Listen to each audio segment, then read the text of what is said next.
Hello আপা গো। কে রে কইতাছস? আপা আপনি আমারে চিনতে পারতাছেন না, আমি তাজ তাজ। কোন তাজ? আপা আমি খেয়া ঘাটের তাজ। এখন আর আমি খেয়া ঘাটের তাজ মাছ কারোরে চিনি না। আপা এটা কোনো কথা কইলেন? ফাইটটা যায়, ও বুকটা ফাইটটা যায়। আপা যখন দেশ চাইরা আমার কথা বুইলা গিয়া পাংখা পাংখা কইরা উইরা যায়, ফাইটটা যায়, বুকটা ফাইটটা যায়। আপা আমি গান তাজ। হইছে, এখন বুঝছি তুই আর গান গাইস না রে, আর গান গাইস না। তোরে কত মানা করছি সংসদে আইয়া গান গাইস না। হ্যাঁ তুই গান গাস মানছে আমার আইয়া গালি দে। তোরে আমি 1000বার কইছি তুই সংসদে আইয়া গান গাইবি না, বনে জঙ্গলে রাস্তাঘাটে যেখানে গাইবি সমস্যা নাই। না তুই তো আর শুনলি না, তুই সংসদে আইয়া গান গাইতি। হ্যাঁ তুই সংসদে আইয়া গান গাইয়া আমার মনটারে গলা আলাবি আর 1 কোটি টাকার একটা বাজেট লইয়া চইলা যাবি। আপা গো আপা, আপনি এই কথাটা কইতে পাইলেন আপা? হ্যাঁ আমি প্রতিবার সংসদে যাইবার 2 মাস আগে থেকে একটা নতুন নতুন গান বানাইতাম আপনার লাইগা। হ্যাঁ আপনি এরকম আমারে তুই কেমনে গেলেন আপা? অন্তত যাওয়ার আগে একটু কইতে তো পারতেন।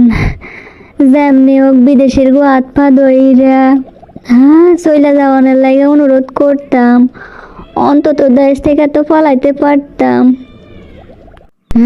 তো এখন কি অবস্থা তোমাগো? আপা আর কইয়েন না, পোলা পান জানালা দিয়ে আইয়া কয় দুষ্টু কোকিল ডাকে রে কুকু কুকু কু। রাত 3টা 4টা বাজে আইয়া এই গান গায় খালি আপা। আমার বাড়ির সামনে পোলা পান গেলে কেমন যেন চোখে টিপ দেয়। ইশারা ইশারা ডাকে আপা। আচ্ছা দেশে যখন আসছো সাবধানে থাইকো। আপা গো এটা আপনি কথা কইলেন আপা, আপনি দেশে থাকতেও আপনার চরণ তলে ঠাঁই চাইছি আপা, এখনো আপনার চরণ তলে একটু ঠাঁই দেন আপা। এগুলা বইলা এখন আমার লাভ নাই, এটা তো আর আমার বাপের দেশ না। আগে যা চাইছো সব দেওয়ার চেষ্টা করছি, এখন আর সম্ভব না। আপা গো এখন কি করবো একটু কইয়া দেন। কি আর করবা, বেশি বেশি তাহাজ্জুদ পড়ো। আপা আপনি এরকম পোল্টি মারবেন তাইলে আগে কইতেন, তাইলে আপনারে এত তেল দিতাম না। এখন যে অন্য কারো দুয়ারে যামু সেই অবস্থা তো নাই আপা।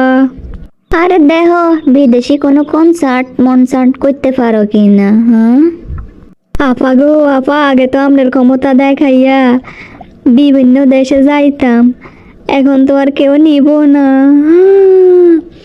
এইটা বড় কথা না, বড় কথা হয়েছে ফিট বাঁচামু কেমনে? হ্যাঁ এরপর তো গান গামু নাকি? এখন এত ফেসাল পারিস না, তোরে যা দিছি তাই তো অনেক। এটা নিয়ে আল্লাহ বিল্লাহ কর। নিজেই নৌকা ডুবাই দিলেন আপা। তবু কারণে আমার দেশ ছাড়া লাগছে, বেশি কথা কইস না। তোদের বেশি বাড়তে দিয়ে আজকে আমার এই অবস্থা হয়েছে, এই পরিণতি হয়েছে। আপা এগুলা বলিয়েন না, এর ব্যাপারে যা যা জানি সব কিন্তু জনগণের কইয়া দুমু। কইয়া দে, আমার কি এখন আর ক্ষমতাও লাগবো না, কিচ্ছু লাগবো না। দেশ চাইরা তো চইলে আইছি, যা পারো করো। আপা এতদিন আপনার দ্বারে আছিলাম, আপনার কথা কিছু কইলাম না, কিন্তু আপনার কাউয়া কিন্তু খোঁচা দিলে সব কিন্তু কইয়া দুমু। আগে কইছিলাম কাউয়ারে আগে বাদ দেন, দিলেন না। কাউয়ার জায়গা যদি আজকে আমারে দিতেন আজকে এই অবস্থা হইতো না। হ বুঝতে পারছি, কে যে আমারে কতটুকু উঁচু করে ধরছেন ওইটা আমি বুঝতে পারছি। এই যে লুটুর পাটুর এগুলা কি আমি করছি? এগুলা তো তোগোরে কাম, তোরা সবগুলা লুটুর পাটুর করছস, এখন সব দোষ হয়েছে আমারই দোষ তোর করে এত লুটুর পাটুর করতে দেওয়া। আপা আপনি এগুলা কইতাছেন আমি জীবনেও কল্পনা করি নাই আপনি এগুলা কইবেন। জীবনে আপনারে কত সাপোর্ট করলাম, কত তেল দিলাম, আপনি এই বাঙ্গা তাজরে মনে রাখলেন না আপা। দেখো এগুলা বইলা এখন আর লাভ নাই, দেখো কোনো কনসার্ট করতে গিয়ে বিদেশি কারোর সাথে বাপ টাপ জমাইতে পারো কি না, নিজের পিঠ নিজে বাঁচাও।